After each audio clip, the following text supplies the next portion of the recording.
Hello everyone. Previous videos में हम crop production and management का काफ़ी कुछ कंटेंट कवर कर चुके हैं। सो इस वीडियो में हम ये पूरा चैप्टर कवर करने की कोशिश करेंगे। तो चलिए शुरू करते हैं। We have already discuss about traditional methods of irrigation in previous video. So now we will discuss about modern methods of irrigation. सिंचाई के आधुनिक तरीके या आधुनिक तरीके से सिंचाई कैसे होती है। प्रीवियस वीडियो में हमने डिस्कस किया था ट्रेडिशनल मेथड्स ऑफ इरिगेशन, पारंपरिक या पुराने तरीकों में कैसे सिंचाई होती है। उसको समझने के लिए आप प्रीवियस वीडियोस को देख सकते हैं। मैं डिस्क्रिप्शन बॉक्स में दोनों वीडियोस की लिंक शेयर कर दूंगी। सो चलिए स्टार्ट करते हैं। Modern methods of irrigation help us to use water economically. The main methods use are as follows. First of all, sprinkler system means छिड़काव करके सिंचाई करना। This system is more useful on the uneven land where sufficient water is not available. The perpendicular pipes having rotating nozzles on top are joined to the main pipeline at regular intervals. When water is allowed to flow through the main pipe under pressure with the help of a pump, it escapes from the rotating nozzles. It gets sprinkled on the crop as if it is raining. Sprinkler is very useful for lawns, coffee plantations and several other crops. सिंचाई करने के आधुनिक तरीके water management के लिए बहुत ही ज़्यादा उपयोगी हैं। पानी का सही तरीके से कैसे यूज़ करना है, कैसे पानी की बचत करनी है, किन खेतों में कितना पानी देना है, इन सभी बातों को ध्यान में रखते हुए सिंचाई के आधुनिक तरीके बहुत ही उपयोगी सिद्ध होते जा रहे हैं। पहला तरीका है स्प्रिंकलर सिस्टम, छिड़काव करके सिंचाई करना।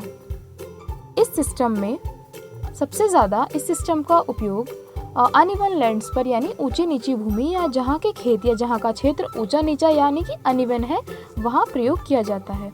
या फिर जिन क्षेत्रों में वाटर टेबल बहुत ज़्यादा नीचे है, पानी की उपलब्धता पर्याप्त रूप से नहीं है या जहाँ पानी की मात्रा कम है, वहाँ इस मेथड का, इस सिस्टम का यूज़ किया जाता है।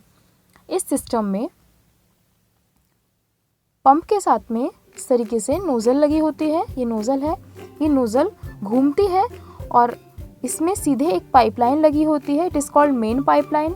इस मेन पाइपलाइन से बराबर की दूरी पे कुछ और परपेंडिकुलर पाइपलाइंस लगी रहती हैं। देखिए इस तरीके से परपेंडिकुलर मीन्स एक के ऊपर एक सीधी परपेंडिकुलर्स लाइन लगी होती है 90 डिग्री का एंगल बनाकर।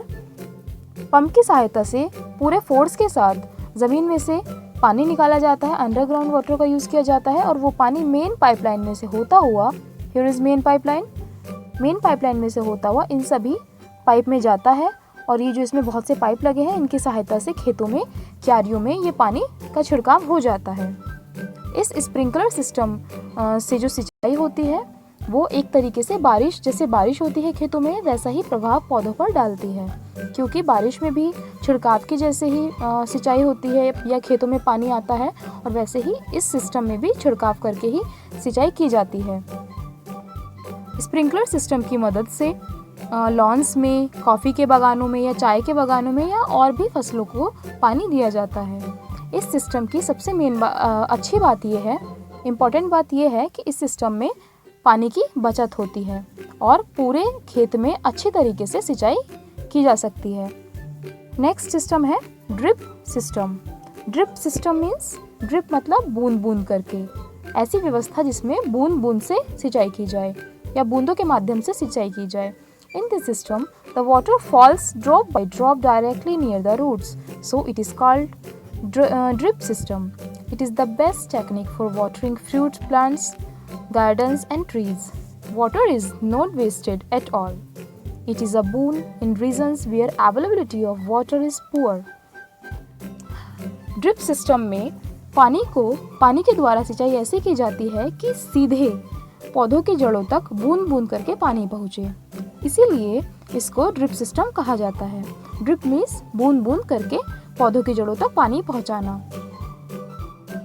फूल के बागानों के लिए, फलों के बागानों के लिए या गार्डन्स के लिए या किसी भी फसल के लिए भी ये सिस्टम बहुत ही उपयुक्त माना जाता है। इस सिस्टम में पानी का बिल्कुल भी वेस्ट नहीं होता है, क्योंकि पानी इधर उधर ना गिर के सीधे पौधों की जड़ों पर गिरता है, जिससे कि पौधों की जड़ें पानी को एब्जॉर्ब कर लेती हैं और वह पानी अंडरग्राउंड या फिर जड़ों तक पहुंचकर पौधों की ग्रोथ में काम आता है। ये सिस्टम ऐसे क्षेत्रों के लिए वरदान साबित हुआ है जिन क्षेत्रों में पानी की उपयुक्तता पर्याप्त रूप से नहीं है, या जहाँ के क्षेत्रों में वाटर टेबल बहुत नीचे है, या जहाँ पानी पर्याप्त रूप से उपलब्ध नहीं होता। Here is drip system. इस तरीके से ये नोजल में पाइप लगा हुआ है। नोजल की सहायता से, मोटर की सहायता से पानी इस तरीके से मेन पाइप में आता है और इस पाइप से होता हुआ इस तरीके से, ये देखिए, पौधों की जड़ों तक पहुंच जाता है इस तरीके से। So next is protection of from weeds. हमने पिछली वीडियोस में soil formation, sowing of seeds, manuring and fertilisation and irrigation, ये सब हमने पढ़ लिया है। सो अभी व्हाट इज वीड्स, वीड्स क्या होते हैं, और protection from weeds, in weeds से रक्षा करना या इन वीड्स से फसल को बचाना, इसके बारे में अभी हम पढ़ेंगे। Buju and Pahili went to a nearby wheat field and saw that there were some other plants in the field growing along with wheat plants. Now, here is Buju. Now Buju asked, have these other plants been planted purposely? क्या ये जो दूसरे plants हैं जो खेत में, गेहूं के खेत में गेहूं के पौधों के साथ लगे हुए हैं, क्या इन्हें भी सोच समझकर लगाया गया है? सो बूझो पहली एक खेत में गए हैं, गेहूं के खेत में। उन्होंने देखा कि गेहूं के खेत में कुछ दूसरे प्लांट्स भी लगे हुए थे गेहूं के पौधों के साथ। तो उन्होंने पूछा, क्या ये प्लांट्स भी सोच समझकर लगाए गए हैं? So in a field many other undesirable plants may grow naturally along with the crop. These undesirable plants are called weeds. The removal of weeds is called weeding. Here is weeding. Weeding is necessary since weeds compete with the crop plants for water, nutrients, space and light. Thus, they affect the growth of the crop. Some weeds interfere even in harvesting and may be poisonous for animals and human beings. खेत में जो भी फसल के साथ अनचाहे या poisonous plants लगे होते हैं, जिनको सोच समझकर किसानों के द्वारा नहीं लगाया जाता, बल्कि वो खुद ही नेचुरली खेत में उग जाते हैं, वीड्स कहलाते हैं, या घास फूस कहलाते हैं, या खरपतवार कहलाते हैं। इन खरपतवारों को या इन घास को निकालने की प्रोसेस ही वीडिंग कहलाती है, यानी निराई कहलाती है। निराई करना बहुत ही ज़्यादा ज़रूरी है, क्योंकि ये जो वीड्स होते हैं, जो घास फूस होती है, ये फसल के पौधों के साथ पूरा कंपटीशन रखते हैं। फसल के पौधों को मिलने वाला पर्याप्त पानी, पोषक तत्व, जगह और प्रकाश को ये साझा करते हैं। यानी फसल के पौधे तक जितना न्यूट्रिएंट्स, जितना वाटर या मिनरल्स पहुंचना चाहिए, जितना स्पेस उसको ग्रो होने के लिए मिलना चाहिए, उतना स्पेस मिल नहीं पाता है, क्योंकि ये भी अपनी ग्रोथ करते हैं खेत में। सो टाइम टू टाइम इन वीड्स को निकालना वीडिंग कहलाता है। टाइम टू टाइम इन वीड्स को निकालना बहुत ज़रूरी होता है। कुछ वीड्स फसल के पक जाने पर, जब फसल को काटा जाता है, तो कुछ वीड्स उसी फसल में मिलकर घर तक आ जाते हैं, किसान अपने घर तक ले आते हैं। और जब किसान उस अनाज को या उस दाल को खाता है, या एनिमल्स उस चारे को या भूसे को खाते हैं, तो वो उनके लिए पॉइजनस हो सकता है। सो farmer adopts many ways to remove weeds and control their growth. Tilling before sowing of crops help in uprooting and killing of weeds, which may then dry up and get mixed with the soil. The best time for the removal of weeds is before they produce flower and seeds. The manual removal includes physical removal of weeds by uprooting or cutting them close to the ground from time to time. This is done with the help of a khurpi. A seed drill is also used to uproot weeds. इसीलिए farmer time to time weeds को जड़ से उखाड़ने के लिए या उनकी growth को कंट्रोल करने के लिए, उनकी ग्रोथ पर नियंत्रण करने के लिए कुछ स्टेप्स लेते हैं। जैसे क्रॉप को बोने से पहले टिलिंग की जाती है, जुताई की जाती है। जुताई करने पर जो टीलर होता है, जिस मशीन से जुताई की जाती है, उस मशीन की सहायता से इन वीड्स को ज़मीन में से जड़ से उखाड़ दिया जाता है और इन वीड्स को नष्ट कर दिया जाता है। ज़मीन से उखाड़े जाने पर ये वीड्स सूख जाते हैं और ये घासें सूख जाती हैं और मिट्टी में मिल जाती हैं। इन वीड्स को निकालने का या घास को या खरपतवार को निकालने का सही समय तब है जब इन पर फूल ना आया हो, क्योंकि जब इन वीड्स पर फूल आ जाता है तो उसमें बीज प्रोड्यूस हो जाते हैं। बीजों के प्रोड्यूस होने पर वो बीज ज़मीन में गिर जाते हैं और मिट्टी में नए वीड्स, नए खरपतवार या नई घास उग जाती हैं, जिसकी वजह से इनकी संख्या फसल के साथ बहुत ज़्यादा बढ़ जाती है। इसलिए वीड्स को फ्लावर आने से पहले काट देना चाहिए। कुछ किसान हाथों से ही इन वीड्स को टाइम टू टाइम ज़मीन में से, खेत में से निकाल देते हैं, लेकिन कुछ किसान इन वीड्स को खुरपी की सहायता से या सीड ड्रिल की सहायता से भी जड़ से निकालते हैं। Weeds are also controlled by using certain chemicals called weedicides like 2,4-D. These are sprayed in the fields to kill the weeds. They do not damage the crops. The weedicides are diluted with water to the extent required and sprayed in the fields with a sprayer. Weeds को हाथों से निकालने पर या खुरपी से निकालने के अलावा किसान कुछ केमिकल्स भी खेतों में डालते हैं, जिनसे इन वीड्स की ग्रोथ को कम किया जा सकता है या बिल्कुल ख़त्म किया जा सकता है। ऐसे केमिकल्स जो वीड्स की ग्रोथ को या घास की ग्रोथ को कंट्रोल करते हैं या कम करते हैं, वीडिसाइड कहलाते हैं। जैसे कि 2,4-D एक वीडिसाइड है। इन वीडिसाइड को किसान एक मशीन में डालकर या स्प्रेयर जिससे स्प्रे किया जाता है, स्प्रेयर में डालकर स्प्रे करते हैं। वीडिसाइड को डायरेक्टली खेतों में स्प्रे नहीं किया जा सकता। पहले इसको पानी के साथ मिलाकर डाइल्यूट किया जाता है और जिस मात्रा में, जिस अमाउंट में, जिस रेशियो में हम वीडिसाइड खेतों में डाल सकते हैं कि ये फसल को कोई हानि ना पहुंचाए, उस मात्रा में इसमें थोड़ा पानी मिला के इसको डाइल्यूट कर लिया जाता है और फिर इसको स्प्रेयर में भरकर किसान इसको खेतों में स्प्रे करते हैं। नाउ बुझो again ask, do weedicide have any effect on the person handling the weedicide sprayer? क्या ये वीडिसाइड्स जो ये केमिकल है, ये उस इंसान या उस आदमी को भी प्रॉब्लम क्रिएट करता है या कोई इफ़ेक्ट करता है जो इसको स्प्रे करता है खेतों में? ऑफ कोर्स करता है। कोई भी केमिकल हो अगर आप खेतों में डाल रहे हैं, चाहे वो खाद हो, फर्टिलाइज़र हो, वो अगर आप डायरेक्टली अपने हाथों से खेतों में डाल रहे हैं तो वो आपको डेफिनेटली आपको इफेक्ट करेगा। सो as already mentioned, the weedicide as sprayed during the vegetative growth of weeds before flowering and seeds formation. Spraying of weedicides may affect the health of farmers, so they should use these chemicals very carefully. They should cover their nose and mouth with a piece of cloth during spraying of these chemicals. पहले भी बताया जा चुका है कि weeds को ऐसे समय पर काटना चाहिए या ऐसे समय पर उनके ऊपर स्प्रे करना चाहिए जब उनके वेजिटेटिव ग्रोथ ना हुई हो, मतलब उन पर फूल ना आया हो या बीज उनमें ना बने हों। उससे पहले हमें इन पर वीडिसाइड्स का छिड़काव स्प्रेयर के द्वारा कर देना चाहिए ताकि ये फूल आने से पहले ही ख़त्म हो जाएं और नए वीड्स के पौधे ना बना पाएँ। सो वीडिसाइड्स का खेतों में छिड़काव करने से पहले किसानों को बहुत सी सावधानी बरतनी पड़ती हैं, नहीं तो उनकी हेल्थ को ये अफेक्ट कर सकता है।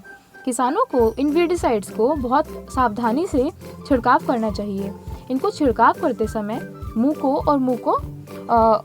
और नाक को कवर किया जाता है और हाथों में ग्लव्स भी पहने जाते हैं ताकि ये किसान की हेल्थ को या फार्मर्स की हेल्थ को अफेक्ट ना करें। So now harvesting. What is harvesting? आपने पहली क्लासेस में भी पढ़ा होगा कि हार्वेस्टिंग क्या होता है। फसल के पक जाने पर उसको काटकर इकट्ठा करना ही हार्वेस्टिंग कहलाता है। So harvesting of a crop is an important task. The cutting of crop after it is mature is called harvesting. In harvesting crops are pulled out or cut close to the ground. It usually takes 3 to 4 months for a cereal crop to mature.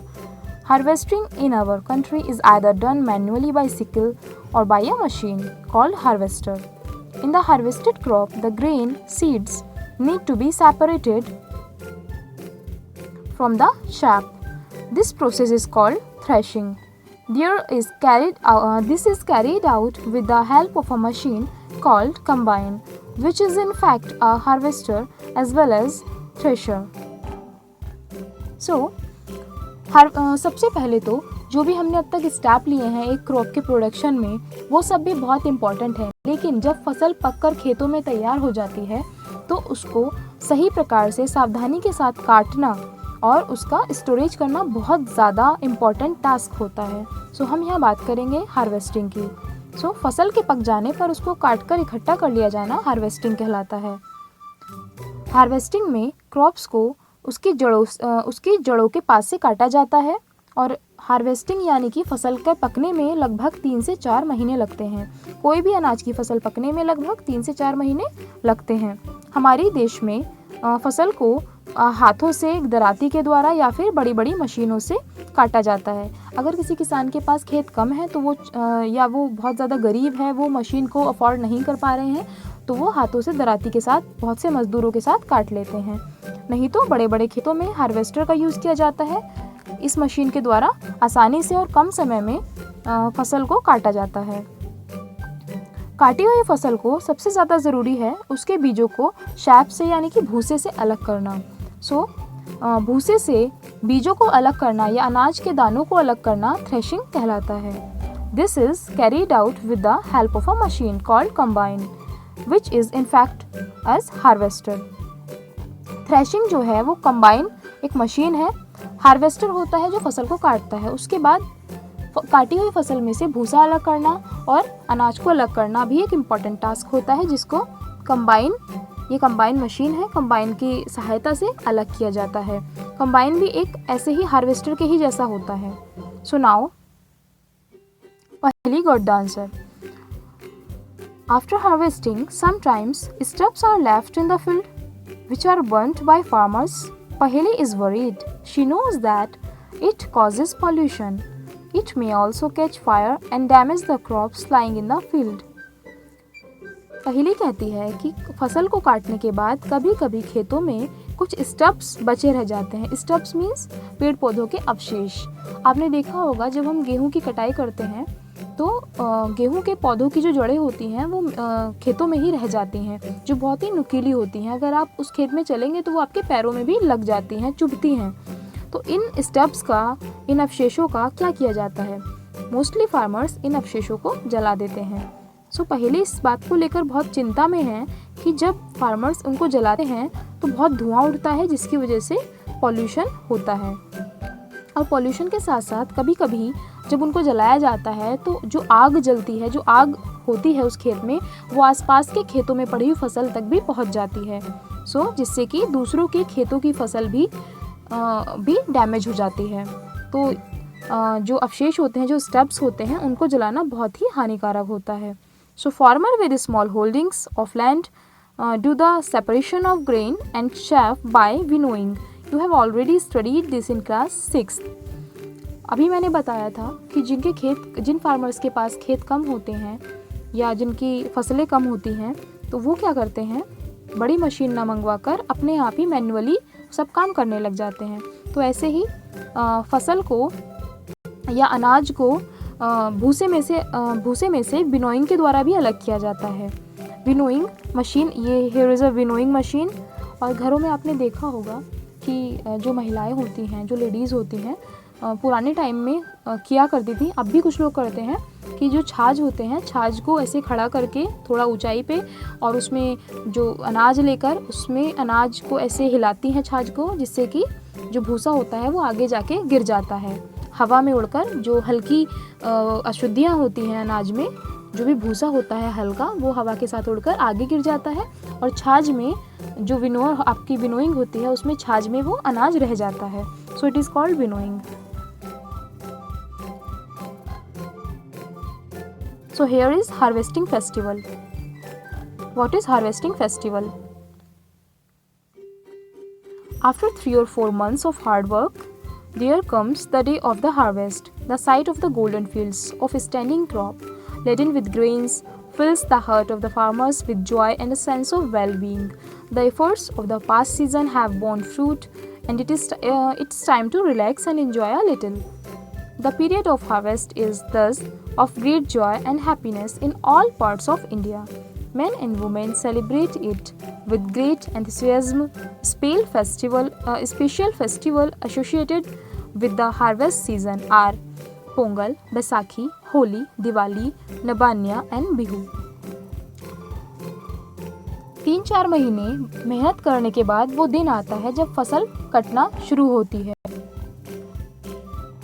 पकी हुई फसल के भरे हुए खेतों को देखकर, जहाँ खेतों में सुनहरी फसल पक के तैयार हो जाती है, यानी फसल पककर सुनहरी हो जाती है। आपने गेहूं के खेत देखे होंगे, पककर गेहूं पहले हरा होता है, फिर पकने के बाद सुनहरा हो जाता है।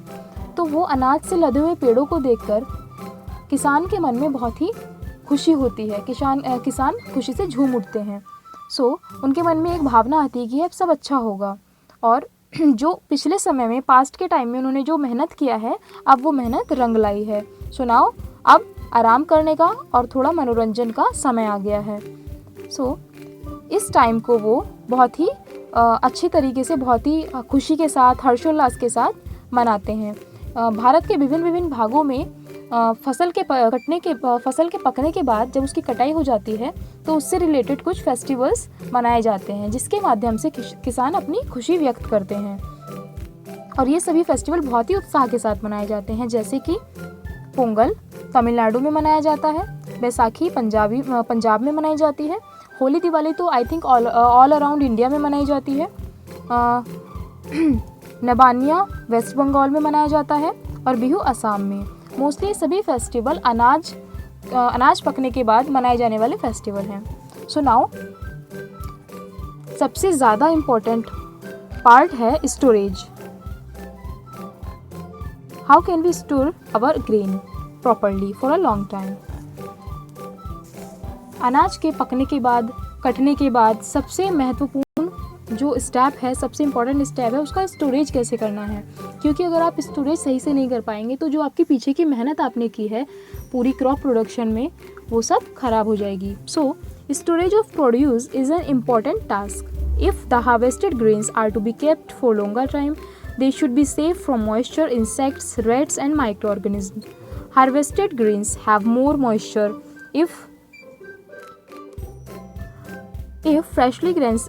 because freshly grains have more moisture. If freshly harvested grains या seeds are stored without drying, they may get spoiled or attacked by organisms, making them unfit for use or for germination. Hence, before storing them, the grains are properly dried in the sun to reduce the moisture in them. This prevents the attack by insects, pests, bacteria and fungi. बात आती है store करने की। Store करने के लिए सबसे पहले, अगर आप चाहते हैं कि आपका अनाज लंबे समय के लिए अच्छे से स्टोर हो सके, तो हमें कुछ बातें जाननी बहुत ज़रूरी हैं। क्योंकि पके हुए अनाज में बहुत ज़्यादा मात्रा में नमी पाई जाती है। उसमें आसानी से नमी होने की वजह से जब हम उसको स्टोर करेंगे, तो उसमें आसानी से इंसेक्ट्स, कीड़े मकोड़े, पेस्ट या फिर चूहे या सूक्ष्म जीव लग जाएंगे, जिसकी वजह से वो उस अनाज को खाकर खोखला कर देते हैं या डैमेज कर देते हैं। तो जो अनाज के बीज होंगे, जो भी सीड्स होंगे, वो नई फसल में बोए जाने के लायक नहीं रहते हैं। यानी कि वो उस सीड से एक नया सीडलिंग बनाने के लिए वो कैपेबल नहीं रहते हैं, क्योंकि उनको जो माइक्रो ऑर्गेनिजम्स हैं वो उनको खाकर डैमेज कर देते हैं। इसीलिए वो जर्मिनेशन के लिए अनफिट हो जाते हैं। अनाज को स्टोर करने से पहले ग्रेन्स को सबसे पहले धूप में अच्छे से सुखाया जाना चाहिए, ताकि जो पके हुए अनाज में उपस्थित नमी है, जो मॉइस्चर है, वो ख़त्म हो जाए या कम हो जाए। इससे क्या होगा कि इंसेक्ट या पेस्ट या जो बैक्टीरिया हैं वो आपके अनाज तक नहीं पहुंचेंगे।